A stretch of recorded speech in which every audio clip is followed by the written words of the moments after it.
Good day to all. Myself Linus Fatima and with Dr. Chitra K. We are from NIT Calicut of India. Our topic for presentation is Shape Grammar, a tool for research in traditional architecture. Traditional architecture styles of a region has evolved over time, witnessing the evolution of culture, geography, etc. And they do have some compositional rules and principles. We are exploring the scope of shape grammars in decoding such traditional styles.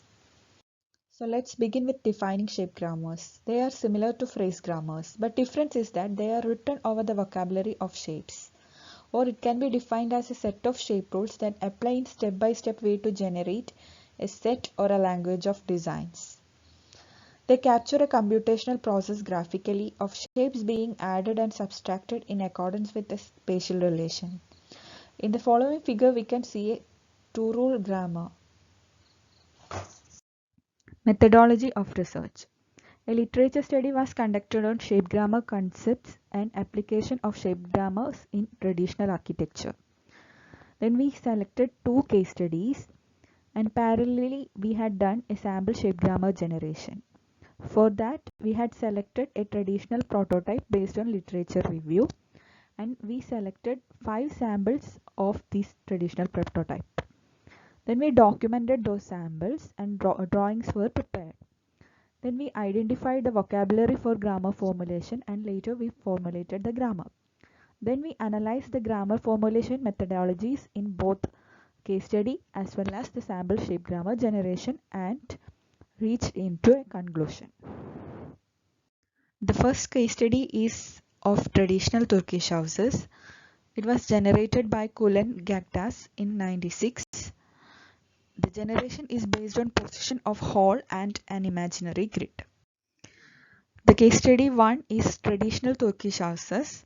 In the first stage, vocabulary elements of the grammar were identified. Then author represented the shapes on a matrix. Even spatial relationships between the spaces were represented on the matrix. And finally, he represented the plan layouts by a grid-based system of rule sets. And two rule sets were formed. They are rule sets belonging to the plan types with outer hall and rule sets belonging to the plan types with inner halls. And finally, shape computation was done. Second case study is traditional Taiwanese houses. The grammar was developed by S.C. Chio and R. Krishnamurthy in 95. These houses are bilaterally symmetric and this axis of symmetry is located along the central line of the main hall. And the main hall is considered as the most sacred space of the house. The grammar generation was using 17 stages. In first stage, author established the fortunate numbers for generating the central axis. The Taiwanese traditional houses consist of many blocks. So in further stages, he generated blocks with respect to hierarchy and considering the bilateral symmetry. And the 17th stage, in final stage, the generation process terminates. A sample shape grammar generation was conducted on Muslim mansions of Kutichira. Kutichira is a settlement in Calicut district of Kerala, and the users of such mansions were Malabar Muslims who were maritime traders. And their settlement consists of big mansions meant for their big joint families. And these big families followed matrilineal system of inheritance. Let's see the spatial layout of such mansions. Kolaya is an outer veranda and Padappuram is an inner veranda and common area for gents. And this is Naduvagam, a common area for ladies. And Adukala is the kitchen of the house.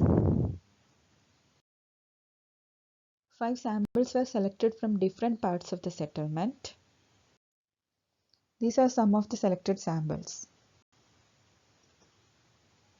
From a preliminary outlook itself, we can analyze that all the main elements of Kutichira mansions are lying on an axis. So the first stage of grammar generation was generation of the axis. Padappuram was identified as one of the main important element and it is generated in second stage. All the other spaces were placed with respect to proximity and hierarchy to Padappuram. 。 . 。 . . . . . . . . . . . . . . . . . . . . . . . . . . . . . . . . . . . . . . . . . . . . . . . . . . . . Verandas were added in stage 10 and openings were placed in stage 11. And finally, in stage 12, columns were placed. We can see that all the three derivations here are non-deterministic type grammars. But in Kutichira grammar, we can term it as non-deterministic basic grammar, as the first two stages are linearly ordered and other stages enable multiple derivations. In the first case study, an imaginary grid guides the generation and vocabulary elements of the grammar are placed on the grid as a reference in different stages. But in the second case, generation is by considering bilateral symmetry of the plan, and also there is a rule order with respect to hierarchy of blocks. But in the case of sample grammar generation, derivation begins with generating the central axis, and Padapuram is placed on the central axis in the next stage, and all the other spaces are derived with respect to proximity to Padapuram and spatial hierarchy. And the conclusion of study is that traditional architectural styles have specific compositional principles and homogeneity within it.